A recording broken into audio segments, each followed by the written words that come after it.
This body of information that we'll share together is entitled The Lost Mode of Prayer. The reason I've chosen that title specifically is to share with you a possibility. It's an ancient possibility, a message of hope that I believe is particularly relevant to this time in our history and in our memories. Immediately, I'd like to talk about prayer. Prayer is something very deep, very personal for every individual. And over the years, for as many individuals as I've spoken with, I've probably had that number of responses in terms of what prayer means to these people. Prayer means something a little different to everyone. So I'd like to say right now that any idea, any mode, any practice of prayer that you have ever participated in your lifetime, that prayer has served you. So please hear me.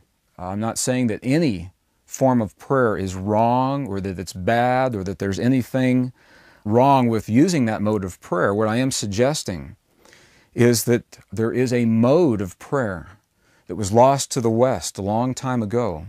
And that mode of prayer makes even more complete and more empowering our memory of our relationship to one another and our world, and particularly at this time in history. I'll invite you to allow for the possibility that within you lives the ancient memory of a highly sophisticated vibratory technology that we call prayer. So we'll share together, we'll explore the possibilities of this lost mode of prayer. Why was it lost in the first place? Where did that occur? What does it mean to us today? If we had this information, how would our world be different? Well, to develop this body of information, I'd like to share with you a couple of stories.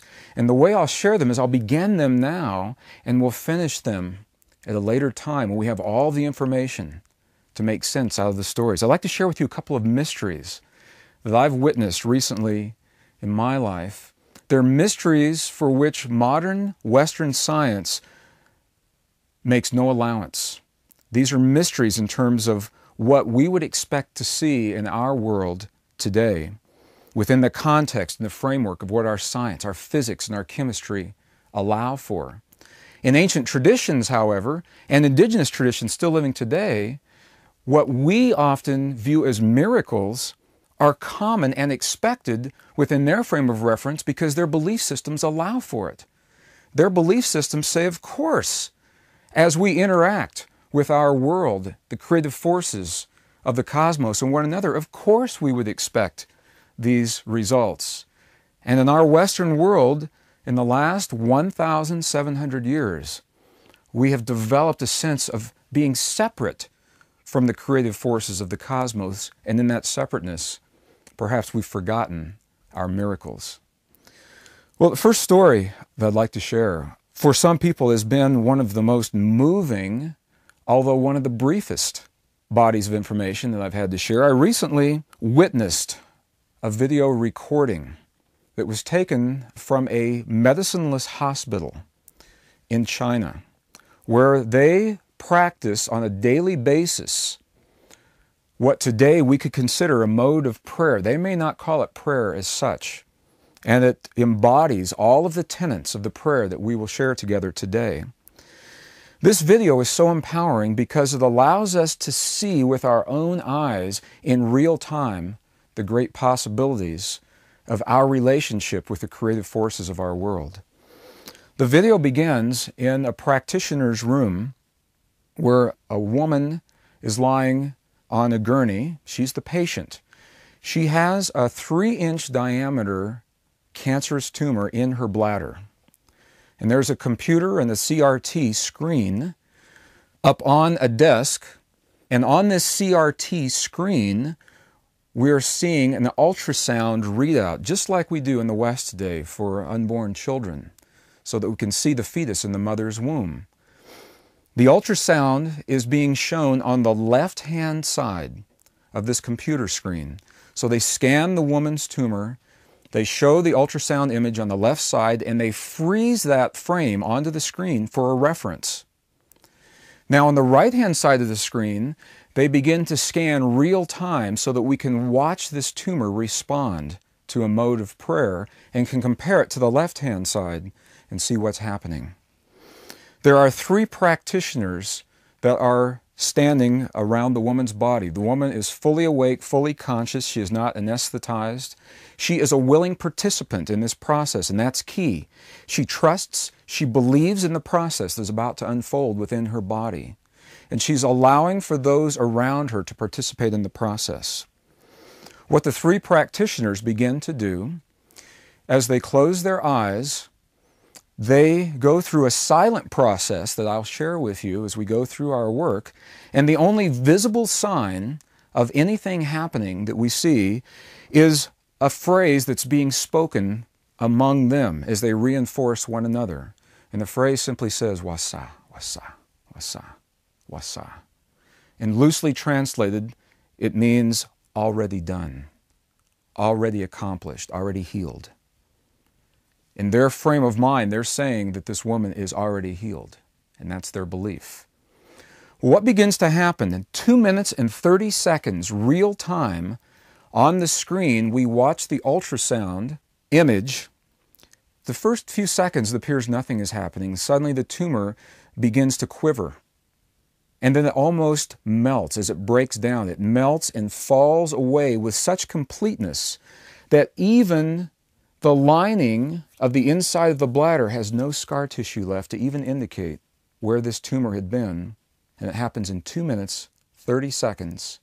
And when it's over, the practitioners look up, they politely bow, clap their hands, and say, next. They're ready for the next patient, because to them, this is a commonplace occurrence. When I share this video with individuals in our country, people are in awe. They say, this is a miracle. Everyone has to see this. How did they do that? My question is, what is it in our paradigm, our science today, that doesn't allow for this kind of healing? What happened between those 3 practitioners? What happened between them and the woman on the gurney? What happened to that 3-inch diameter tumor in 2 minutes and 30 seconds? Why did it disappear? What is the mechanism? And we'll answer that in just a little while as we go through this scenario.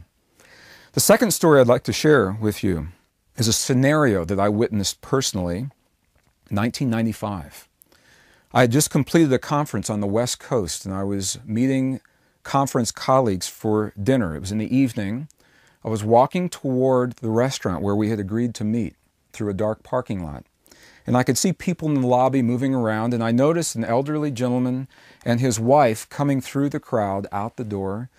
And he caught my eye because he was moving differently. He had a walker that preceded every step, and every step I could see was an effort for him. So he'd place a stainless steel walker in front of him, and he'd shuffle his next step, and then they'd do it again and again.